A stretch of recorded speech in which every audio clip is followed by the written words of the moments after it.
It is quite funny. A lot of people do think that, you know, as producers and things like that, they hear you make drum and bass and that must be all that you actually make. It must be all you listen to all day, because probably that's, you know, when you come out of school, you like that. But as you do get a bit older as well, you probably, like you say, you don't listen to it, do you? No, you know what I mean? Drum and bass is the drum bass I like is too specialized to just listen to it, and like you have to consume it. You either dance to it, you either like make it, actually you play it, you dance to it, as I said, or you have it on in the gym while you work out, while you drive fast. I don't know, it's something for me that I really have to consume, not listen on the side. And I guess nowadays, after more than 20 years, a lot of drum and bass is just boring. So like non-electronic music is what I listen to.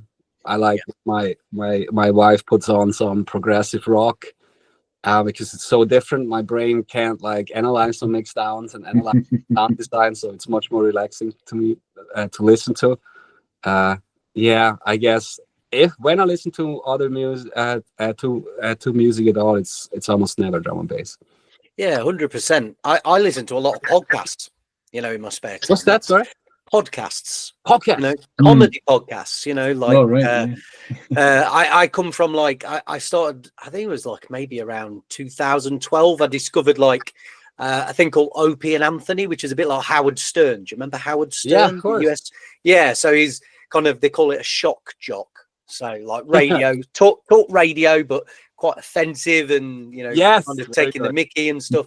And then from there I discovered things like Joe Rogan, and then obviously podcasts blew up after that, didn't they? So yeah, unless somebody sends me like a mix for one of our podcast shows or a mix series, if I've got to check something, that's probably the only time in the car I'll listen to kind of drum and bass. But yeah, I kind of save it for, there'll be an afternoon, maybe cleaning the house, I'll put some UK garage on and stuff like that. And if I'm in the gym, I'll probably listen to a drum and bass mix and things like that, or still even, you know, just some kind of inspirational podcast stuff and things like that as well. So quite eclectic. And I think that probably comes a bit with your age as well, doesn't it? Like it's back in the day, you may be consuming too many disco biscuits and that's all you're probably listening to and things like that.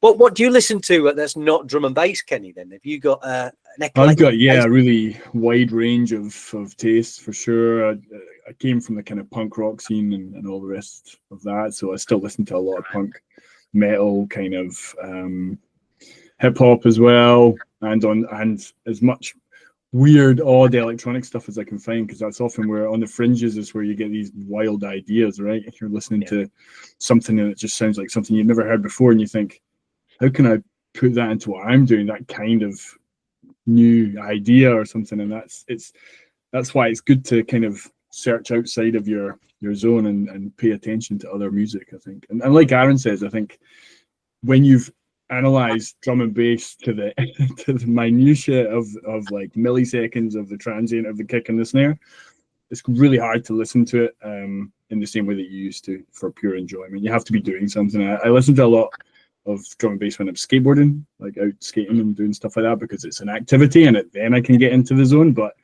just to have music on, it's you spend more time analyzing it than you are actually listening to it. So exactly, yeah, man. Well put. Yeah, absolutely. And I think one thing as well I do tend to kind of go for, my big dopamine here is nostalgia as well. So you mentioned a couple of genres there, obviously, like punk. Like I grew up, my dad listened to punk and he was quite young, my dad, when he had me. He was like 17. So I was growing up while my dad was in his 20s, and he'd listen to punk all the time. My mom had listened to Motown, so I had quite an eclectic thing. So if I hear that, if I hear Motown or punk, I love it and I listen to it. I probably put that in the car. And you mentioned 90s hip hop as well. I mean, I'm wearing my Gravediggers t-shirt today. Representing. Yeah. So I'm you know, if I put an old Wu-Tang album on, some Onyx, Naughty by Nature, anything like that at all in the car, that really sets me up for my day. The nostalgia hit gives me untold levels of dopamine into my head. That does absolutely. But we've actually touched base on some things, obviously musically, that we've kind of shared an interest in before. I mean, obviously, like I was saying before, I was doing the hardcore stuff. Absolutely. Being Scottish, I mean, surely you cannot get away from the Gabber and the hardcore. It's going to hit you somewhere in Scotland, isn't it? Absolutely. I grew up listening to that stuff, like 94, probably 95. So I would have been 10, 11. And it was like sharing those rave tapes at school between each other. Me and my mates we were music, we weren't sport, and it was hardcore, happy hardcore, Gabber, all the stuff from the Netherlands at the time. Like, Lenny D, Bass Generator, and man, it was a good time. I love Bass Generator. Absolutely. I remember the first time I heard his tape. That was my introduction to some really mental industrial speedcore as well. I'd never heard anything like it. I mean, I'd heard a bit of like the London sound, like Def Jam, producer Hellfish kind of thing, but I'd never heard anything like Bass Generator before. And it was because he played at a rave in Sheffield in the north of the UK called Uprising. It was like a weekly rave.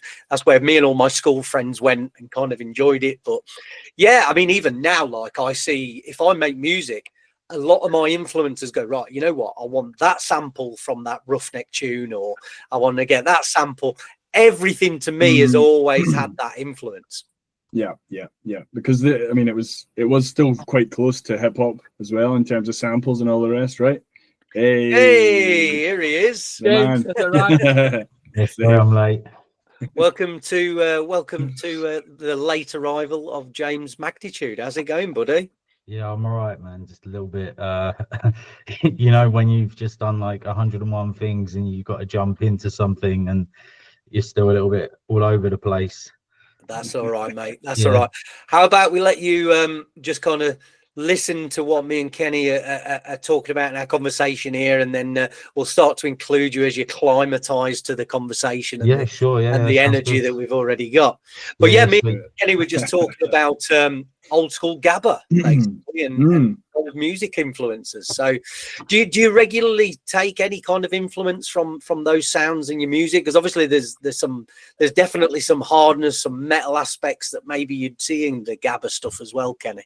Yeah, I think so. I mean, I digitized a lot of those rave tapes when I got rid of my tape player. So I check them every now and again, and it's that nostalgia hit, like you say, remembering the old samples, remembering the way that we used to make dance music was quite different from what it sounds like now, and the techniques they used and things like that. So I think for me, it's not like using the samples from that era or the synth stabs, which you do see pop up from time to time, but it was more the energy and some of the ways they build energy in a genre that was like really at the forefront of dance music at the time, so yeah, it's good. It's good to go back and listen to it, man. It's pretty forward thinking. One thing I really love to do with a lot of those like old techno, old Gabber stuff, and even any other genre as well, is that I'd love to kind of find where they got the samples from and the sound effects, because it was very common before the digital era to sample movies and TV shows and things, and it was always a mission to try and find what that sample was and what this sample was and things like that.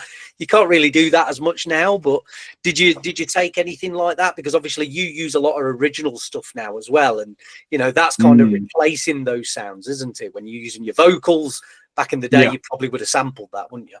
Yeah, exactly. I'm definitely coming at it from a slightly different viewpoint, trying to use a lot of natural instruments that I can or can't play, you can say, but using different instruments to get sounds into a song makes it a little bit different, and not like a sample you'll be able to get on Splice or on one of the kind of places that you can pick them up. No, it's not to say I haven't used those things, and they are really useful, but for me, that's where it really starts to feel like my own sound, is when I've put some of that stuff in there, my own vocal, pitch it up, pitch it down, do all that kind of thing to it.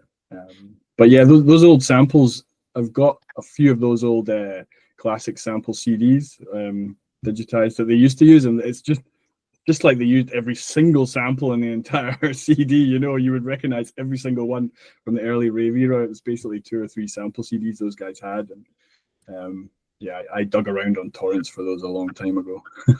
Oh yeah, 100%. I used to love picking up the like the Dutch ones. You could get like ones which were just a cappella CDs and things like that.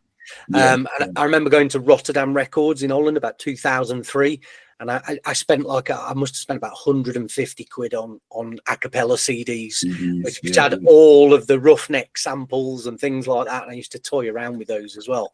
But you seem like you're more into a lot of the original sounds though than the sampling, Aaron. Obviously, you've got a lot of instruments there in the background. Are you quite fluent with your instruments? Do you use that quite a lot in your sounds, or is it more just the soundscapes and creating stuff on the door?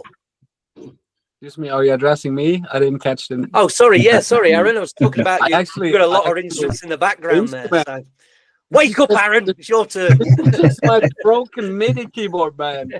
I can't. No, I can't play an instrument. Unfortunately, I can't. I wish I had. I still struggle with hearing chords and stuff. So no, I wish I had an instrumental background. But I think Kenny has a lot of instrumental backgrounds. This is why I thought you're talking to him. No, yeah. I mean, obviously, we were talking about sampling quite a lot there as well. And, you know, for me and Kenny, we kind of, knowing that kind of music, the Gabber background, it was heavily sampled with a lot of different things. So quite a contrast to drum and bass and dance music today, because you can't get away with a lot of sampling like you could back then, you know. It definitely was hard to do. So we come to you, James. I think we best include you in the conversation before you fall asleep. No, it's all good. One thing as well about sampling is like when let's say, for example, you're watching a movie and just out of nowhere you see a sample. Like I can't remember the name of the movie. It's a sci-fi movie, and it had the Right Here, Right Now sample in it. And I remember watching it, and I was like quite young, stoned, and we sat there like watching the movie, and all I hear was like, "We need to do this right here, right now." And I was like, "Yo, that's the sample." And we were all rewinding it back, and that it was on the Sky Sci-Fi channel or whatever? No, Sci-Fi channel on Sky.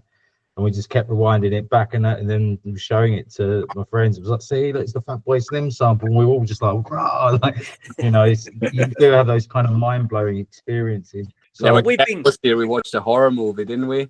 Which one? With the devil, I think it was called. I sent get out of that after that. Which one was it? I sent it to you. It's the Deep Trance Mechanics tune. Yeah. Like yeah. Is that one of your older tracks, is it? No, it was supposed to be an E-Brain demo, but I guess we're gonna throw it on Evolution Chamber. I have to talk about with James about that. Yeah, of course. I'll send it later.